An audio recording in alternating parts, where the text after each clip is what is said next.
Par Larry Hodgson, 20 décembre 2016. Mon premier bonsaï. Voici environ l'image que j'avais en tête quand j'ai commandé un nécessaire de bonsaï. J'ai toujours été naïf. Cela a commencé dans mon enfance et persiste aujourd'hui. Je n'arrive pas à croire que tous les gens ne sont pas bons et que toutes les publicités ne disent pas la vérité. C'est ainsi que j'ai été hameçonné plus d'une fois par une annonce qui promettait plus qu'elle ne livrerait. D'ailleurs, c'est ainsi qu'a débuté ma première expérience avec le bonsaï. Je raconte, grosse déception, les vrais bonsaïs ne viennent pas dans une boîte.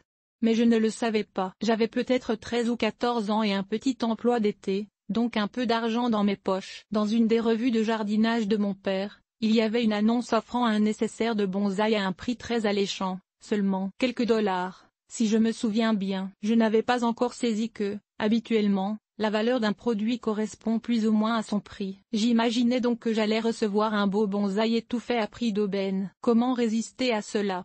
Donc j'ai placé la commande et bientôt la boîte est arrivée. J'avais tellement hâte de voir mon bonsaï. Vous aurez deviné que ce qui se trouvait à l'intérieur n'était pas le bonsaï vivant que j'attendais, mais un pot de bonsaï, en plastique de surcroît, un petit sac de terreau et des semences de conifères. J'avais envie de pleurer.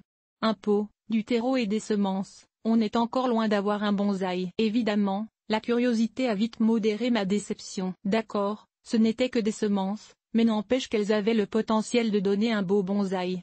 Un jour, j'ai donc semé les graines utilisant le pot et le terreau fourni, et me suis mis à attendre. 1 mois, 2 mois, 3 mois, rien n'a jamais germé. Aujourd'hui, je soupçonne qu'un traitement au froid aurait été nécessaire, mais les maigres instructions accompagnant le nécessaire ne le mentionnaient pas. Grosse déception, donc, pour mon premier bonsaï. Expériences ultérieures. Il ne faut pas trop pleurer pour moi. Toutefois, quelques années plus tard, j'ai commencé à étudier le bonsaï plus sérieusement, faisant mes recherches dans des livres sur le sujet. C'est ainsi que j'ai acheté mes premiers pré-bonsaïs, jeunes plantes enracinées, et que j'ai commencé à les former en bonsaï véritables. J'ai eu un certain succès et j'ai même gagné des prix dans une exposition. Je me suis rendu compte, toutefois, que le bonsaï n'était pas pour moi, car cette technique demande des soins presque quotidiens alors que mon emploi de l'époque m'obligeait à m'absenter souvent. J'ai fini par vendre mes bonsaïs à un collectionneur et j'ai redirigé mes intérêts horticoles vers d'autres végétaux et d'autres techniques. D'ailleurs, je fais presque tout dans le domaine horticole sauf du bonsaï. Et c'est parfait ainsi, l'art du bonsaï n'est pas pour moi, tout simplement. Je le trouve trop prenant.